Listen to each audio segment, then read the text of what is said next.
Good morning, YouTube. This is Voluptuously Skinny, and I am giving you another update on my gastric sleeve journey.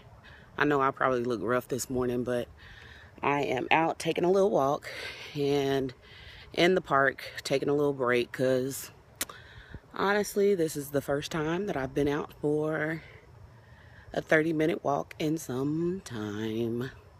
Anyway, I have, since the last time we've spoken, I've attended a bariatric conference, I've attended my pulmonologist visit, and yesterday I attended the cardiologist pre-screening. All of them went very well. The bariatric conference was amazing. I took from there the planning of meals, which is huge, and the emotions, to get my emotions in check, figure out how I'm going to cope with them, because they said after the surgery and you don't have the food to turn to, that your emotions just kind of go haywire. So anywho, I am working on that, checking that out, really thinking about that and pondering on that. And I also got to meet several people who were already on their sleeved journey or their bypass journey. I didn't meet anybody who was on a lap band journey. So anywho, I did meet one lady who is also scheduled in September, which I'm not actually scheduled yet. My pre-op appointment is on August 27th, which I'll be scheduled then. But she almost had us crying at the table. She talked about how her deciding factor was sometime this year when she had gotten on a plane. Of course, plane was full, and they were just kind of sitting wherever her and her husband's seats weren't together. And so when they finally got settled, her husband had a seat beside him, and there was a man who was sitting on the window seat. So her husband moved over to allow her to get in, and the gentleman that was dare I say gentleman, the one that was sitting at the window seat said, "What are you doing?" And she said, "I'm gonna sit by my husband." "No, you're not. You are too fat to sit here." I mean, we just all about burst into tears. It makes me want to just cry, just thinking about how people feel like it's okay to treat somebody who, is overweight, who is obese, who is fat, how they can treat them. It's not right. It's not right at all. And we talked about how it's the last acceptable type of discrimination that there is. But anywho, the conference was great. It was really great. My pulmonologist visit was actually pretty quick. He looked at my chest x-rays, and once I got in there, the nurses, of course, did my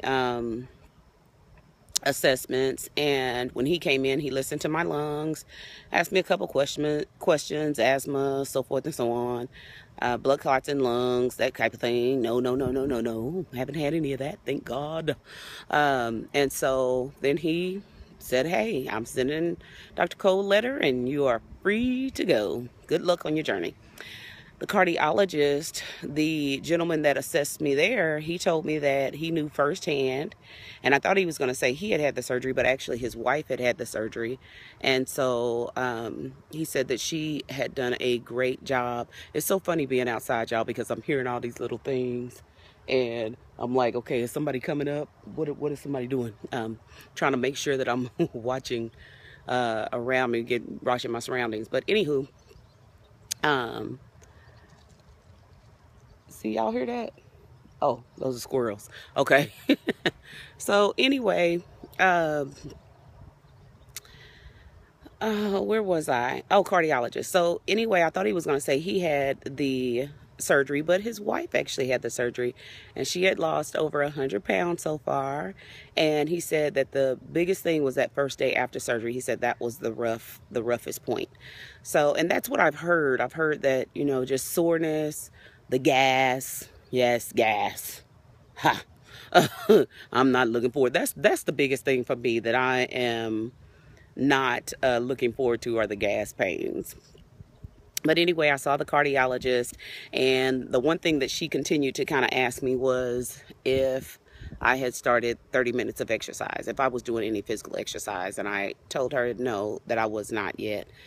That I had actually been a bit scared too, because the last time I was doing any physical activity, y'all, my back was burning so bad about 5 minutes into the walk that I was trying to push myself.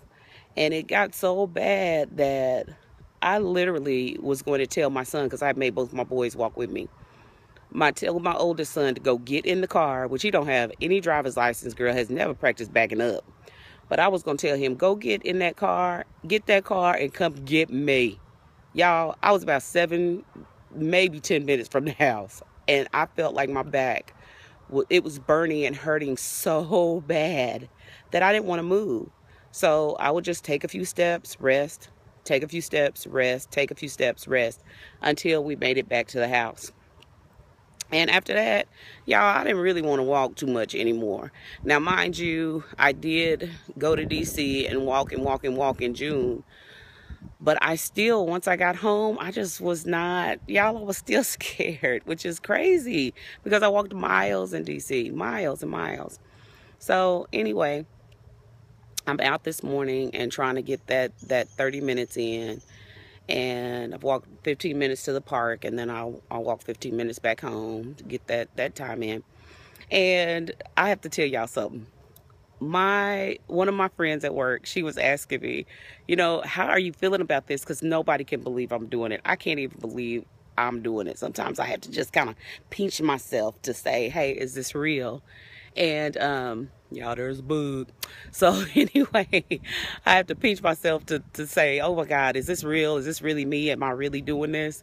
And get on, bug. And I told her, I said, one of the things that I wanted to ask the doctor, I had a few questions I wanted to ask him. Number one, can I take a flu shot after the surgery? Because I have a flu shot scheduled right in there, in that area, that same time frame. The other thing was, is he a praying doctor?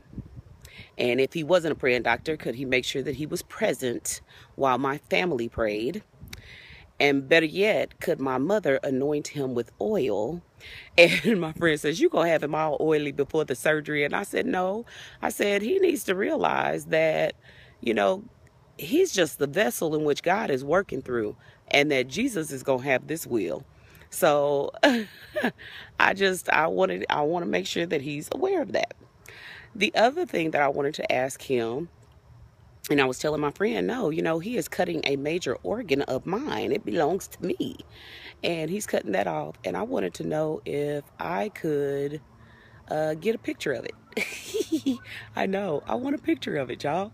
I want to see what it was like. See what was all of these years has been filled with all of this food and has caused me to get to the size that I've gotten to.